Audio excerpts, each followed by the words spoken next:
Red Dead Redemption 2 isn't a game I saw myself playing. From my outside perspective, it was just cowboy GTA. And why would I want that when a mechanical Mustang is way less scary than a real one? I was passively aware of it, never really taking the time to delve into it myself, but a couple of months ago, my mind was changed pretty much entirely due to my brother and my boyfriend saying I should play it, and once I did, I couldn't get enough. Red Dead 2 is my favorite anything right now. It feels like more than a game. It's like my favorite movie too, you know? If this was a book, I'd read it cover to cover.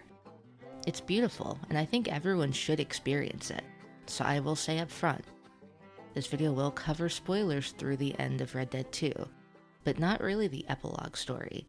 I'm taking my time getting through that. If you're even a little interested in the game, I do encourage you to play it. But if you just don't have time and would rather see what I'm talking about, that's fine too. I think some of these points might sell you on it. Red Dead 2 made me feel something I've never felt for a video game character.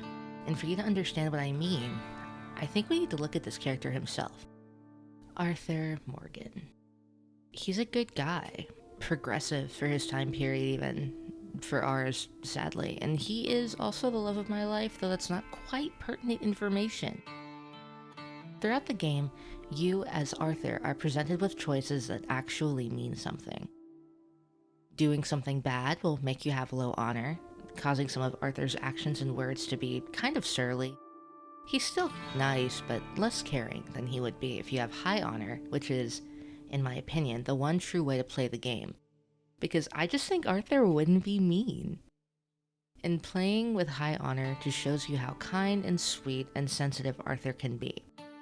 He's a gentle soul fighting for his found family, trying to do what he thinks is right, and you spend a lot of time with him. You can even get to know him a little better by reading his journal, which he consistently throughout the game updates with his thoughts and drawings about what's going on around him. It's a very humanizing trait to give him. You get inside his head basically. He does seem to be thinking things independently of what you, the player, press on your controller. In fact, I think the word human is the perfect descriptor for Arthur Morgan. He feels real. The only thing I knew about Red Dead 2 going into it is that you didn't need to have played the first one, as it's a prequel. And I had heard that you get to play as John Marston in that game. John and Arthur are basically brothers, raised together in this hodgepodge Vanderland family. It's a really interesting relationship, and I love seeing how they interact. By the end of Red Dead 2, I loved John, and it made me actually want to play the first game, just to get more time as him. But as I was playing, it raised a pretty striking red flag for me. If I play as John in Red Dead 1, where is Arthur? It's honestly a thought I wish I hadn't had, and I felt that especially the first time I heard Arthur cough. Still working, Mr. Strauss. What you been up to? Trying to wrap up our accounts before we leave, Mr. Morgan. So you'll be joining us in Tahiti? I rather fancied Australia. A similar kind of people to us. Lots of opportunity. Dutch tells me we're going to be ranchers. Perhaps, but so far we have not raised many cattle. No. So, Mr. Morgan, will you help me finalize our business here? This is filthy work. We'll need money in Australia. For cattle and feed, I mean. Why flinch now? You never have done before. I don't know.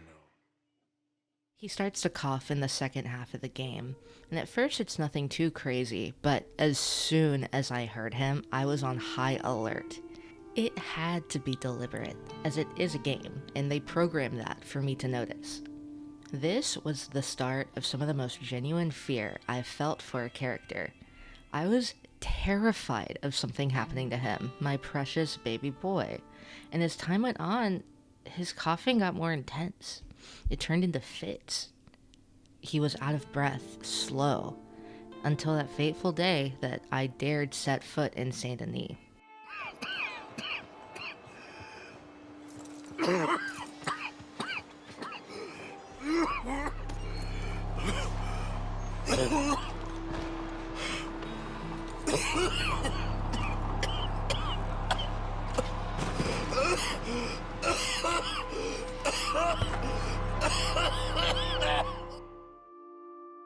Arthur has a coughing fit so intense that he collapses off of his horse. His vision goes foggy as he struggles to breathe.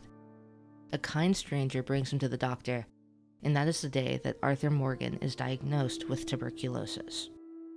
Some people probably saw this coming and accepted it, but not me. Even though I did see it coming, I still cried inconsolably, and I vowed to never touch the game again. I was very hurt.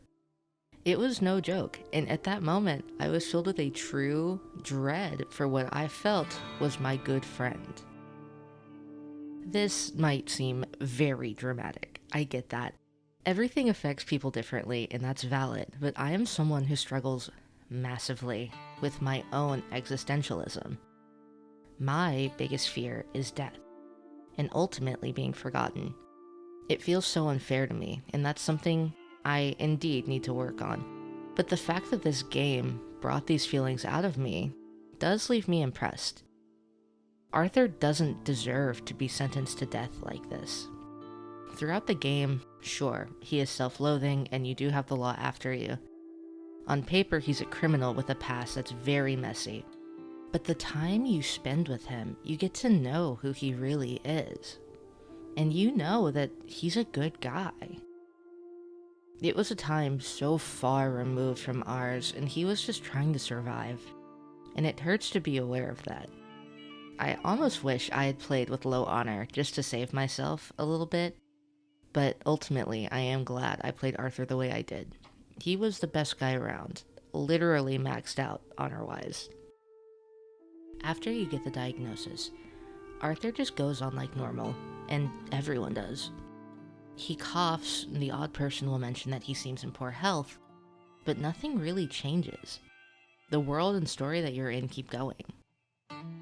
I wanted to hear people be concerned for him, but that just wasn't the reality he was in. Arthur had things to do, scores to settle, and people to take care of. So, he continued. Throughout the rest of my playthrough, I so badly wanted someone from camp to acknowledge his illness. And occasionally they do, but it's extremely rare to hear from someone that isn't Micah, basically taunting him for dying. The worst part of Arthur's diagnosis was how slow this was going to be. His body slowly degrading over time until he just can't go on. And you know that that isn't how he saw his final days. I'm sure Arthur had resolved himself to just die in a gunfight, maybe a bank robbery or something, but no. Life is more unfair than we give it credit for sometimes. I'm sure that all of this just sounds so dreadful and sad, but thinking about existence in such a way is, and I guess it's telling that this is what I really fear, this unpredictability. I've never thought of myself as a control freak, but lately I've been facing a lot of change, and it's terrifying. I just moved to a new city, in a new state. I just turned 22, and I have no idea what I'm doing. I'm just seeing how it goes. And the thought of something, anything, going wrong just eats at me. Now, I do understand this might be a hot take, I don't know. I have anxiety, but I feel like I'm not alone in being scared of the unknown. I think that's why Arthur's words throughout the game touch me so much. He's scared too, and it's hard for him to admit it. But the fact that he does is selfishly a little comforting for me. If a big tough guy can be open and honest about his emotions, a smaller, less tough but still trying girl like me should be open too. Here is where we get to a weird part in this video. I don't want to clickbait, ever, really. It doesn't seem fair to only talk about the existential dread in this. I don't want to boil the message down to, it's so scary to die, because that's not what they're trying to say. It was just something I thought a lot about. I think we should talk about the peace we get when we see Arthur eventually pass. Again, I'm talking about the high honor ending for two reasons. One, it's the ending I did, so I know it, and that's why I feel so strongly. But also because the other endings of the game are harsher, I think. It doesn't feel right to me to have Arthur go out anyway but the high honor sunrise. Earlier in the game, there's a camp interaction with Hosea and Lenny where you all talk about how you want to be buried. When I die, I just want to be buried with friends. Me too.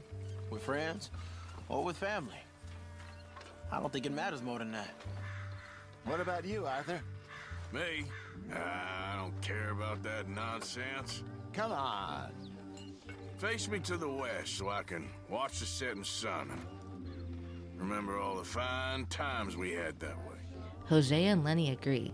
They just want to be buried with a friend. And Arthur, all he wants is to face the sunrise one last time. It's just nice that we can do that for him.